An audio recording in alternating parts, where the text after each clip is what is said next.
What's the point of scoring 5 goals against Uzbekistan if you're going to play like utter dog shit when you face a real team like Colombia? Seriously, are you guys even surprised by this Portugal side? Because I am not. They have a squad with immense talent, and this is what they give to the fans. If you have been underestimating the South American teams, this is your wake-up call.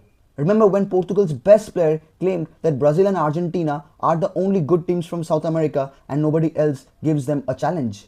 Guess what? They couldn't even beat Colombia, who didn't even play with full intensity. A draw against Congo, fine, it happens, it's a World Cup. Destroying Uzbekistan, no big deal honestly, but the moment you face a heavy hitter like Colombia, you collapse. Ronaldo walked away as the lowest rated player in this match for Portugal, but he is not the problem, but a part of the problem. He is just a piece of a much larger problem that is pulling down all the players and the management. Meanwhile, Argentina have won their group pretty easily. 3-1 win against Jordan thanks to goals from Lo Celso, Lautaro Martinez and obviously Lionel Messi. Speaking of Messi, he is just making and breaking records for fun at this point in the World Cup. With the beautiful free kick he scored, he becomes the first player to ever score in 7 consecutive World Cup matches. But in this video, we're going to talk about the Portugal match mostly because not much happened in the Argentina match. So let's go. This game should be called the game of misses. The number of opportunities both the teams have missed is just astounding. Colombia were in a much more comfortable place, so they did not play with much intensity. They even benched 3 of their main players like Munoz. James Rodriguez, the man, the golden boy of the 2014 Colombia squad, is still dancing around the Portugal midfield and is creating chances after chances. Arias was penetrating the Portugal defense like nothing. What Colombia lacked the most was their finishing. They were not critical and were hesitant. For example, the chances that Puerta missed were really costly. Luis Diaz didn't look that good, didn't take minute take-ons like usual. Their striker Cordoba didn't position himself quite well, did not shoot quite well, missed chances after chances, so at one point it was frustrating to watch. For me, the man of the match was Sanchez. A solid centre-back performance by him, was everywhere in the defensive line, nobody could dribble past him. Good number of clearances, good number of tackles, he almost scored the winning goal, but that did not happen because of an offside. Them toes, man, them toes. But overall, by the standards they have set in this World Cup, they did not play that good. It felt like they were running the whole match in their first gear. But Portugal, on the other hand, oh my god. If I had to sum up Portugal's performance in this World Cup till now, I will say it is horrific or clueless. Roberto Martinez single-handedly destroyed Belgium and is now doing the same thing with Portugal. I have never seen a manager so useless. No tactics, no tactical diversions, no plan B or C, nothing. Such a boring brand of football. At this point, it is just useless to talk about him because we all know he will change nothing. So let's talk about the players.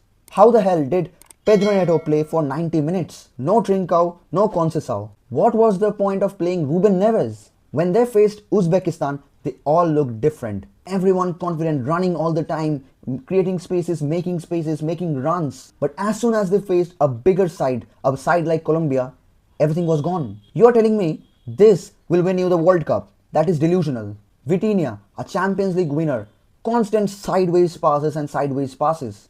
Also backward passes. No or very less number of forward passes. Then we all remember the involvement of Bruno and Ronaldo in the match against Uzbekistan, right? This match, no such passes from Bruno Fernandes, and how do you expect him to do those kind of passes if your striker does not make runs behind the line?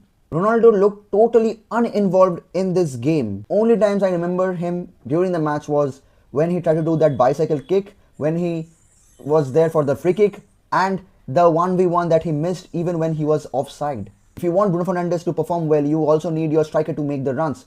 It's not like Bruno Fernandes played really good and it was because of Ronaldo that he performed bad. No, he was equally bad. The ratings do not match the performance of the players. Nuno Mendes, arguably the best side back in the world.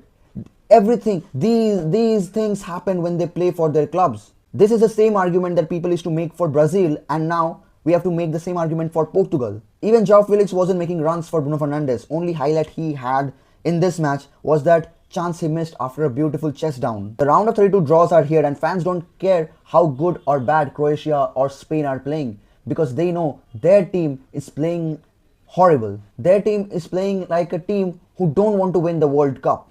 Talking about winning the World Cup, let's talk about the last winners of the World Cup, Argentina. Argentina have won all of their group stage matches. At last, in the third match against Jordan, someone other than Messi has scored 3-1 to Argentina thanks to Lo Celso, Lautaro Martinez and Lionel Messi. Scaloni didn't start most of the starting 11 players, and honestly if I talk about the game, it was very boring. The constant sideways and backward passes was actually boring. Total possession style of football becomes boring if there are no proper attacking intents. Still they had good XG and in the end they did their job. Great free kick by Lo Celso, and I was really happy for him since he missed the last World Cup because he got injured in the final moments. But honestly the keeper wasn't that good. He had pre-decided where the player might shoot, due to which Lo Celso had immense amount of space to put the ball in. Then a penalty for Argentina and Lautaro buried it. Hopefully he gets some confidence from this goal. The Argentine strikers Lautaro Martinez and Julian Alvarez need to perform. They are missing chances after chances. They cannot shoot the ball properly. It's rubbish. Lautaro won the Golden Boot in the last Copa America, and we have all seen how Julian Alvarez played in the last World Cup. So two of our main strikers not in a good form is a bad sign. But in the second half, on the 60th minute, Lionel Messi was subbed in, and within 20 minutes he scored from a beautiful free kick. I mean, what else to say? I am running out of adjectives for him. He is the greatest of all time, and I'm not bored. I'm not bored to even say that he is the greatest of all time. New records every day. But now Argentina are about to face Cabo Verde, and they should not take them lightly. Oh, also, by the way, I can already see people are crying regarding the round of 32 draws. They're saying that Argentina and Messi are at it again, FIFA princess and whatnot, getting an easier route. I mean, nobody told Uruguay to finish third, or Spain to lose points against Cabo Verde, or Portugal to finish second. Not gonna lie, I enjoy all those crying, so keep on doing that. But that is it for now. I hope you lot enjoyed. Round of 32 will begin within 12 hours or less. Thank you for watching. Do like, share and subscribe. Thank you for 150 subscribers. And yeah, peace.